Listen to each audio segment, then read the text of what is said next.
Oh, yeah. I do my best to remember everybody so that you will know that you're not just a number to me. And it's easier for me to remember faces and names as opposed to SID numbers.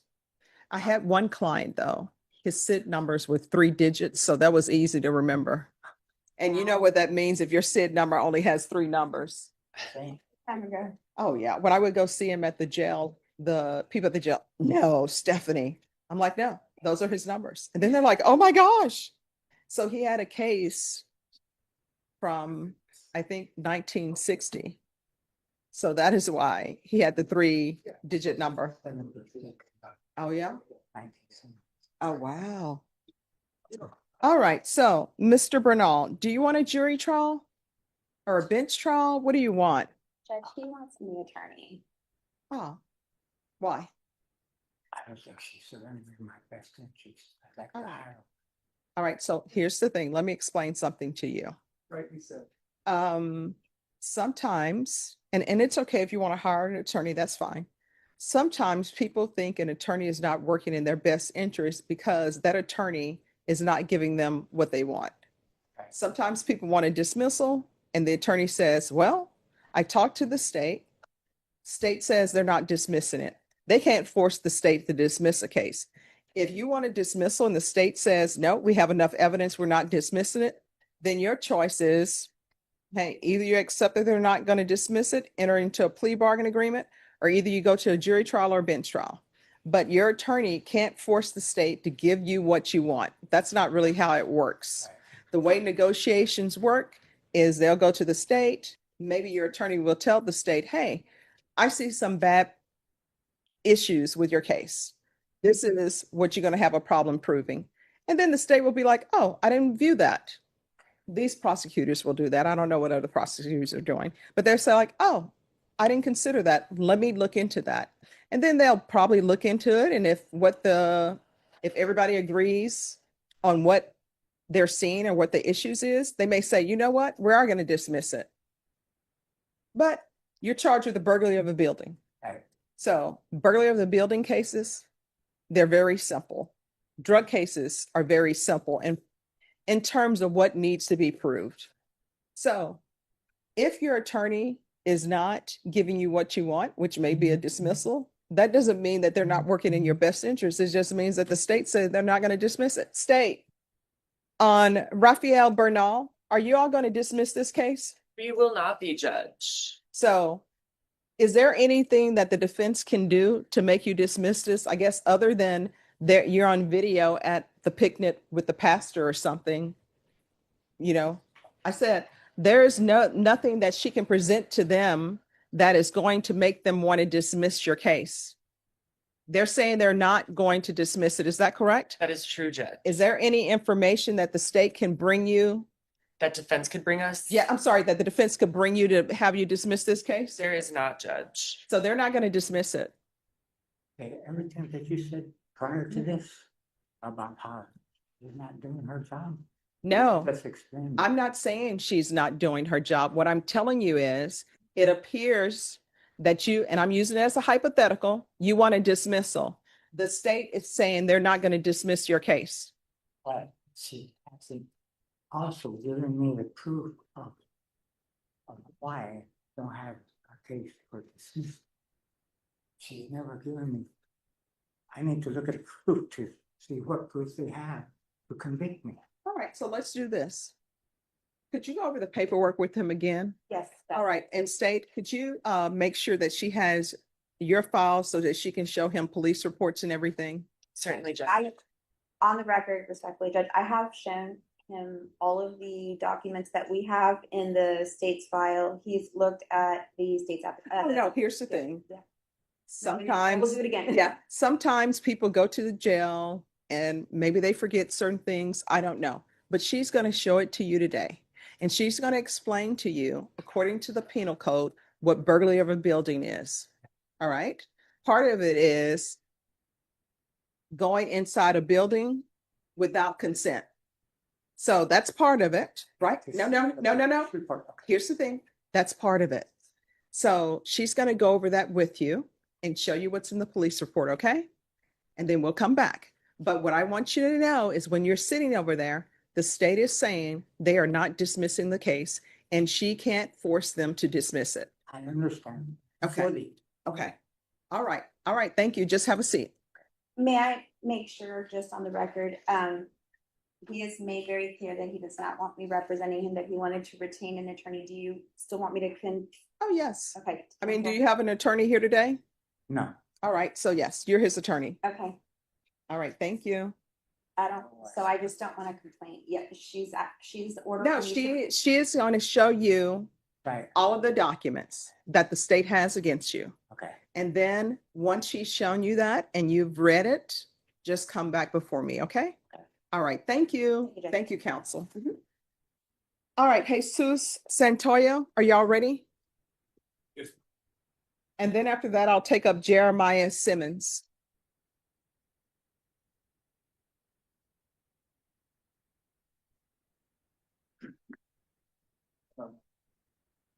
Do y'all have an agreement or no?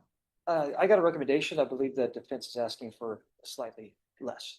All right, court is calling 2021 CR 3906 State versus Jesus Santoyo. Could I have parties announced for the record? Jason Garahan for the state, Your Honor. Jonathan Watkins for Mr. Santello. Good afternoon, Judge. Good afternoon. And are you Mr. Santoyo? Oh, yes, ma'am. How do you pronounce your last? Santoyo. Santoyo. Okay. Sorry, I can't do the Yes, accent. ma'am. I'm doing the best I can. All right, so defense has filed a motion requesting that a bond be set. You are on deferred adjudication, is that correct? Yes, ma'am. So you're entitled to a bond. The only issue is what that bond will be set at, all right? Yes, yes, ma'am. And state you're prepared to proceed? Yes, Your All right, and state, what are you requesting for a bond amount? Honor. $15,000, Your Honor. All right, and defense, what are you requesting? Judge, we're asking for 5,000, and the reason we're asking for that amount is based on he has dependents, he works, and Judge, I asked him to show up this morning, and he did show up this morning. We came back at 1:30, but he's wanting to handle this. Right. All right. Do you want to call him as a witness with regards to bond amounts?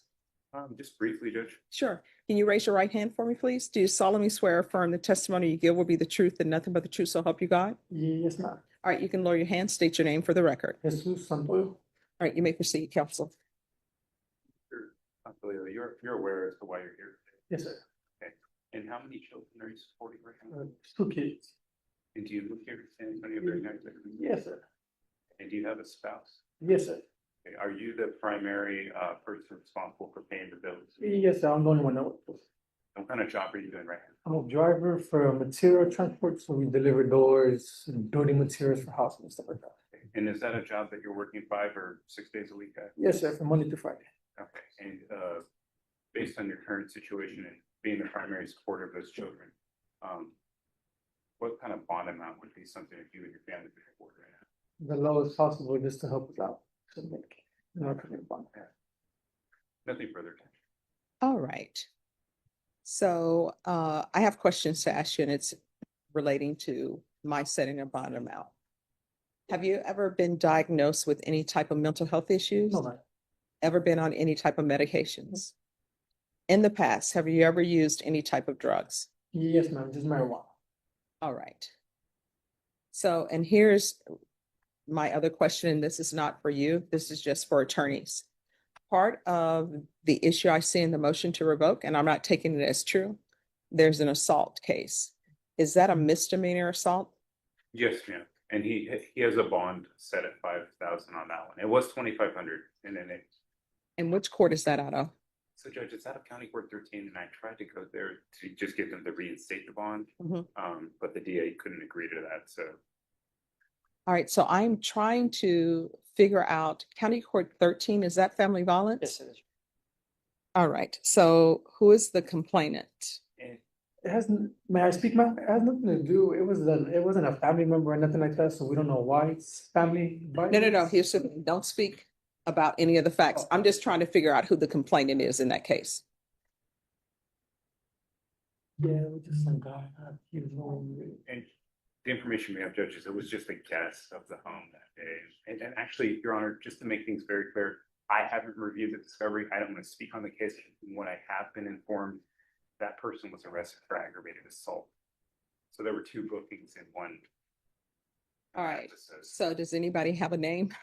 It was Valentino Vasquez, that was his name. Something like that. Valentino Vasquez? Yes, sir. Yes, ma'am, sorry. All right, is there, we can go off the record. Is there a way to look the name up?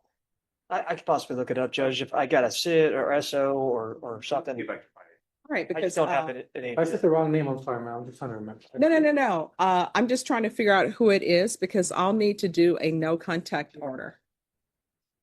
So that's why I need to know. That's. And I'm gonna go into Odyssey and see if they have anything.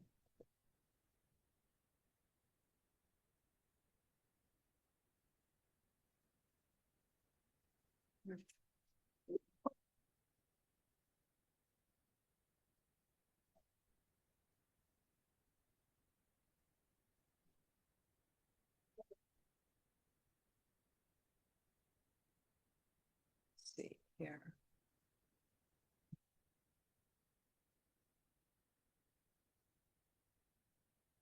Okay. Is this? Okay, I think this is it. That was filed on May 16th, 2025. That's correct, Your Honor. Okay, let me see. And they have it as a family member. That's. Okay, let me see if I can pull up who the complainant is. Alleged. complaint. Well, yeah, I mean that automatically. For some reason, they won't let me.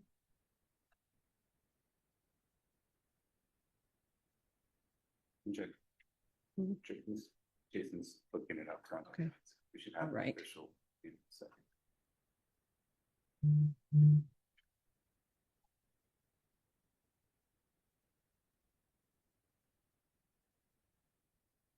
I know that they already have the no contact order in place there. But I just want to make sure it's on this one as well.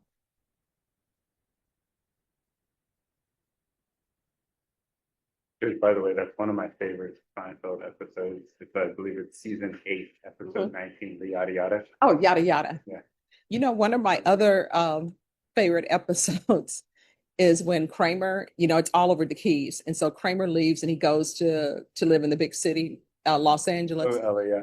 and he gets accused of being a serial killer. Very good, yeah. And they go visit him at the jail and they asked him, how's everything going? It's Seinfeld and it's George. And Kramer's like, oh, everything is going well. I've had some people review treatments. And they're like, Kramer, you've been arrested for being a serial killer. He's like, oh, nothing. Then he walks out with the guards and he's like, could I have 1 second? And he comes back. He's like, get me out of here. But at the end, they're like, how's it going? He's like, I'm just doing what I do. That's the way I've always done it. That's the way I always do it. Yes, Judge, this is, I can't remember who said Okay, that. thank you. That's who's listed in the MAG paperwork and everything. All So right. it's- So we're back on the record. The court is going to set your bond at $8,500. There's to be no contact with Celestino Vasquez.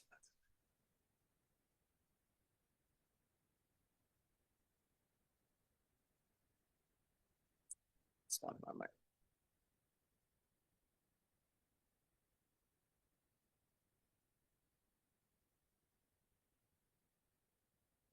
And there is going to be 30 sober support meetings. Those are AANA meetings in 30 days.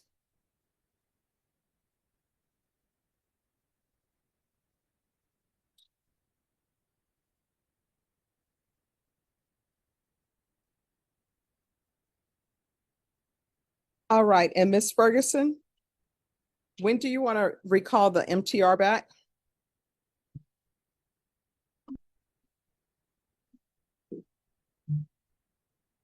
Oh, and state your excuse. Thank you.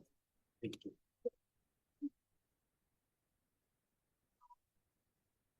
All right, council 29th or 31st. 30. Thank you.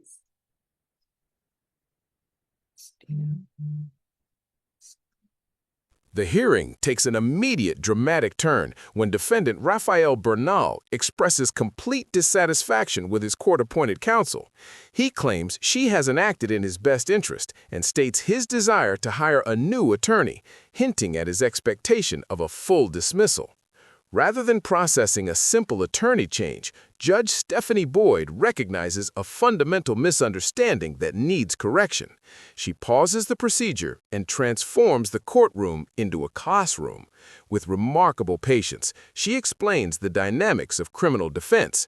An attorney advocates, negotiates, and identifies weaknesses, but cannot force the state to drop charges. To prove her point with undeniable authority, she destroys the defendant's core assumption by going straight to the source. She directly addresses the prosecutor. State on Rafael Bernal, are you all going to dismiss this case? The answer is swift and absolute. We will not, Judge. Not stopping there, she asks if there's any information the defense could provide that would lead to dismissal. Again, the state confirms there is not. This exchange is devastatingly effective. It transfers the defendant's frustration from his attorney to the immovable object of the state's case. Judge Boyd then masterfully reframes the situation. She instructs the current attorney to review all disclosure with the defendant once more, ensuring he sees the evidence against him. She validates his right to hire new counsel, but makes it clear that a new lawyer will face the same immovable prosecutor. In this hearing, Judge Boyd doesn't just manage a request, she administers a crucial dose of reality. She uses her authority not to punish, but to educate, ensuring the defendant moves forward with a clear-eyed understanding of the battle he's actually fighting, not the one he imagines.